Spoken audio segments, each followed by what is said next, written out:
guys, it's Becky. Welcome back to my channel. If you're already subscribed to me, if you're new, hey, I'm so glad you stopped by today, and I really hope you enjoyed today's video, that you'll take some time to look around my other videos that I make every single week, and you'll subscribe and become part of my YouTube channel family. So, guys, I cannot believe I'm here making a 2-month quarantine, social distancing, staying at home update.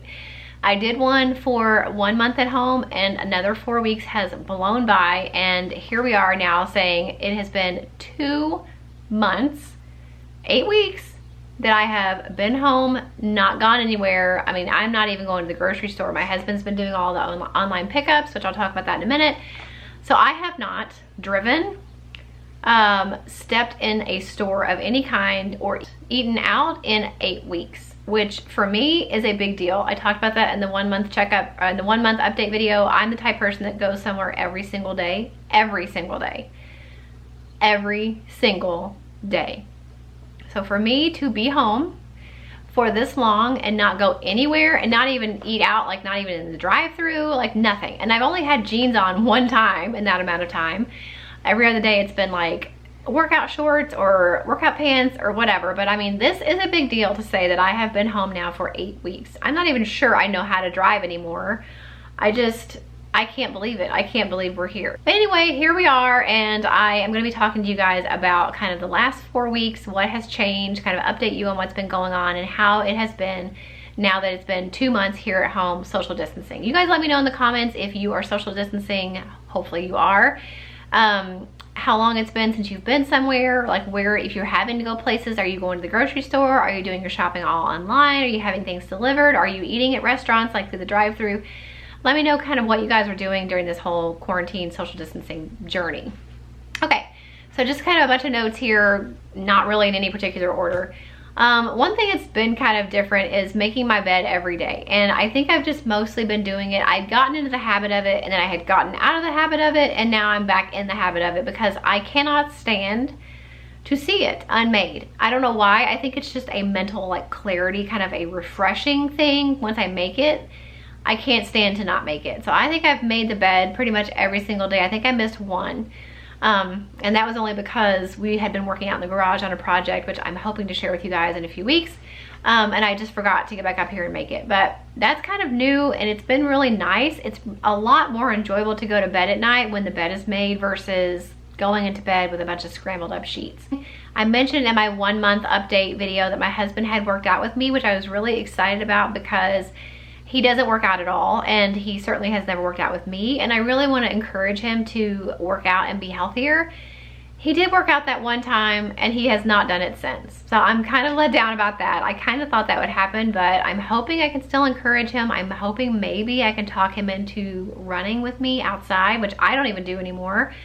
But I thought maybe if I do it, I can kind of tempt him to do it. So we'll see how that goes. But for now, he hasn't exercised with me except for that one time. But I have done a few workouts with my youngest daughter, especially when we've had so much rainy weather lately. They haven't been able to go outside and play. So after I get done with my workouts, I will have her come down and we'll do a short little workout together. It's been really kind of fun just to give her some extra exercise and to do something together. And speaking of my youngest, she's actually seemingly more attached to me than ever, which is kind of strange because we already homeschool. We're already together all the time.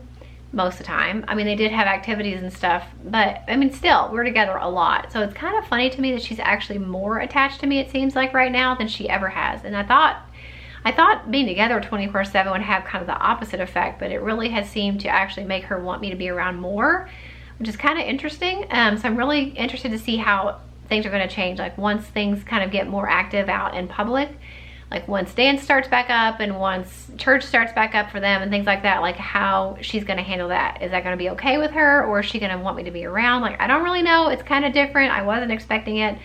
It's definitely kind of interesting. Something else that's kind of annoying and random, and you guys let me know if this has happened in your area too, but our city has actually stopped taking any recycling, which has been really hard because we recycled a lot, and we have a lot of stuff that we should be recycling that we can't, because they don't take it anymore, and there's like nowhere for me to put it, and I don't have anywhere to like keep boxes and boxes and boxes and boxes of stuff waiting for them to like open up the recycling again. So like we've just been throwing all this stuff away, and I feel really bad about it, but that's just kind of where we're at. So you guys let me know, in your area, have they stopped taking recycling, or are they still doing it? I'm glad they're still taking trash, thankfully, but I just feel really bad about throwing things away that should be recycled. I've also gotten really spoiled with Click List and Whole Foods delivery and mobile deposits. Those are things that I've never done a mobile deposit before in my life. I'm very old school, and I like being able to go to the bank and like see the person and do it myself, but I've been doing it over the app, and it's actually been really nice and convenient. So I kind of feel like maybe I'll do that in the future, but I had never done it before. I don't know that I would ever have done it if it hadn't been for this situation. Also with the Click List and the Whole Foods delivery and stuff, I have done Click List before, but I don't do it very often because I'm too cheap to pay that fee every time.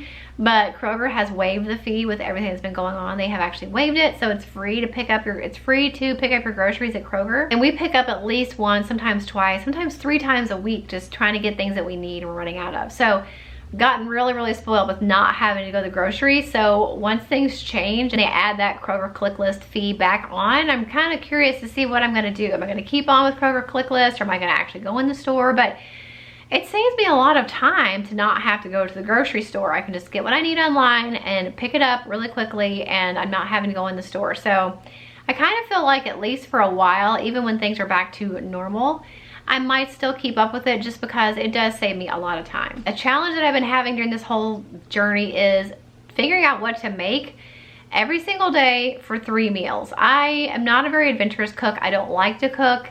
A lot of times when I try new recipes, I don't like them, or the girls don't like them, or nobody likes them, and it's just, I don't like it. So having to cook 3 meals a day at home has definitely been a challenge and a struggle to figure out what to make. And also, I have never had so many dishes in my life. We have a dishwasher, thankfully, and I really honestly am praying that like the refrigerator, the dishwasher, the stove, like those things don't go out, because our dishwasher is old.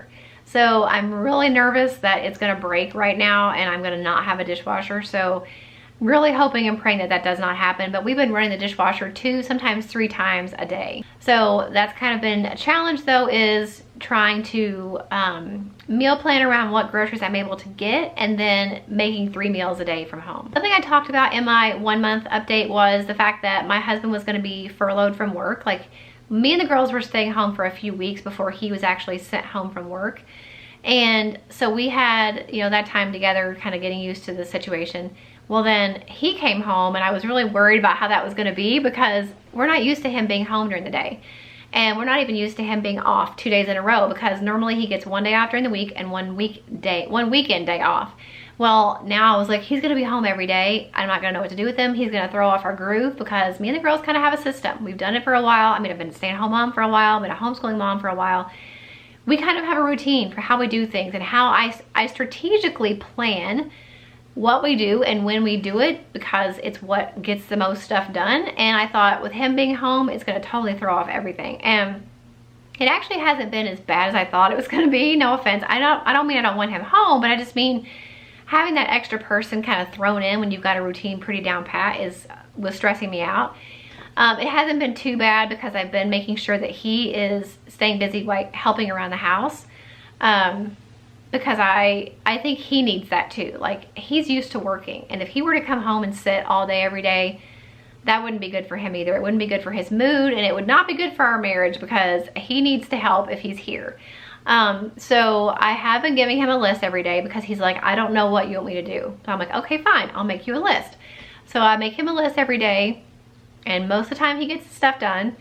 And that kind of keeps him busy and occupied for the most part. The hard part has been having an extra person home is another distraction. If I'm trying to do homeschool with my youngest, and he keeps calling for me to do something, or he wants to show me something, or he wants to ask me something, or he keeps coming in the homeschool room. And my oldest daughter does it sometimes too. And I'm like, every time somebody comes in the room, I have to refocus my youngest again, refocus myself, because it's already overwhelming enough for me, because I am the person that does all the book work. I do YouTube from home, that's my job. So I'm always doing stuff for that. That's already distracting for me, because I'm thinking like, I need to do this stuff, but I've got to do school. So I'm already having to I have to make myself focus on homeschooling when it's time to homeschool. And when somebody comes in the room, no matter who it is, it distracts me and it distracts my youngest. And then every time they leave, I have to refocus. And so that's been hard because it has been an extra person around to be distracting to my youngest and to me. So that has been a little bit of a challenge. Something else that is kind of different is in regard to homeschooling is we did go ahead and decide to not do our homeschool co-op coming in the fall of 2020. I had been trying to decide this for a while. I did a whole video about it. I'll link it for you guys below. It was a very big decision because the girls love it, especially my youngest. They love it. And it is really helpful to me because that gave me 3 hours a week where the girls were at co-op that I was able to work on YouTube, which is really important. But all that being said, and the benefits of it aside, the reasons why we just decided not to do it were more important to me than the benefit of getting 3 hours a week to work. So it's gonna be an adjustment, figuring out how am I going to replace that 3 hours a week that I don't have, dedicated kind of time to work. I'm gonna have to figure that out. I'm gonna have to spread that out somewhere else and carve that time out somewhere else. I'm still trying to figure out how I'm gonna do that. But we did decide to not go back, at least for this coming school year. So the 2020-2021 school year. It was a big decision. It was a hard decision. I do still have regret about it, even though I know it's the right decision. I do still feel bad about it. But if you want to hear kind of more about that and why we decided not to go back, then definitely check out that video because I do go into more detail in that. And speaking of school, we should be done by now. We would have been done April 20, look at my calendar. Yeah, April 24th was supposed to be our last day of homeschool. I plan it that way for a reason. I plan it where we're done with school by the end of April and we go on our big Disney trip in May, early May, usually. That's been the way we've done it for years, and I am very strategic about how I plan our homeschool year to make that happen. We take less breaks, we take a shorter break for Christmas, we do all these things and sacrifice all year long to get to the end of April so that we can be done with school for the entire school year, have a nice long summer, go to Disney World, and then start back school in late August. So it was really, really hard when April 24th rolled around and we did not stop doing school. I decided, since we were home anyway, and I talked to you guys about this in a different video, there's no sense in not doing school just because technically our school year is over. We're here anyway, why not get some schoolwork done, extra schoolwork done, and that will give us extra time next school year to either start later, take a bigger break for Christmas, or hopefully go to Disney World. We have actually rescheduled our trip, and I'll get to that in a minute, for fall of this coming year. I don't know if that's gonna happen. Even if Disney World is open by that point, if I don't feel like it's safe to go, we're not gonna go, or we will reschedule again. I really just don't know. Everything's up in the air, but having that extra, at least 2 weeks is what we're planning on right now. At least 2 extra weeks that we're doing school now that we'll have ahead for next school year. So I would do longer than 2 weeks, but the girls are getting pretty burned out. I'm getting pretty burned out, and I just really feel like by the time 2 more weeks comes, it'll be May 15th, I think, and I'm just I've pretty much hit my limit. The last 2 weeks of this 8-week journey has been really hard. I have found myself being a little bit more cranky. I'm still very blessed. I'm still trying to be positive. Things are still fine. But the last 2 weeks have been hard because April 24th was supposed to be our last day of school, and we were supposed to be going to Disney World that next weekend. So May 2nd, we were supposed to be leaving for Disney World. And if you guys know me, you know how important Disney World is to me, how big of a part of my life that it is. And I look forward to that trip all year long. I think about Disney pretty much every single day. It is a huge part of my life, and it has been since I was a kid. And we always go in May. It's our big trip to finish our school year and just be together. It's the 1 week out of the entire year that I get to be out of my own brain. I'm wound very tight. I just run that way. I'm very over aware of everything all the time, and concerned about things, and I'm always planning and thinking and whatever. And so that 1 week at Disney is my 1 week out of the 52 weeks of the year that I'm able to relax. I get to not be myself. I get to be out of my head. I get to go to my happy place. And as spoiled as it sounds, it was really hard. And it has been really hard, and it's going to continue to be hard because I don't know when we're going to get to go back. Now, I realize there are way worse things in life. There are people who are really, really having struggles. Financially, physically, you know, all these other things that are going on that are so much more important than the fact that Becky doesn't get to go to Disney World. But I mean, that doesn't mean that I'm not disappointed. And it has been really hard these last 2 weeks, just thinking about what I would be doing if life were the way that it was before. So that's been a little bit of a challenge. I realize that I will get to go again at some point, I'm sure. I don't know when it'll be. I'm not even sure if it'll be this year. People have messaged me and asked me like when we're going, and I'm like, I don't know. It really just depends on when things open back up and when I feel like it's safe enough to go. Because they might even open before I feel like it's safe to go. I don't know. So I'm really just kind of taking it day by day, but that has been a really hard part. It was like both of those things kind of happening at once. Not being able to stop our homeschool year and also being super aware that we're not going to end our school year and we're not going to Disney. So fundamentally, everything is fine. It's just sometimes those little disappointments that come from not being able to do what you wanted and what you plan to do are hard. And I know for some people it's the fact that they didn't get to graduate from college, or their prom was canceled, or their senior year of high school they didn't get to go on their senior trip. Like all these things that people have, the disappointments that people have. Of course there are worse things to have happen to you, but that doesn't mean that you don't have a right to be disappointed. So I'm just trying to focus on my blessings and what I do have, what we do have, and focus on the fact that this is not going to be forever.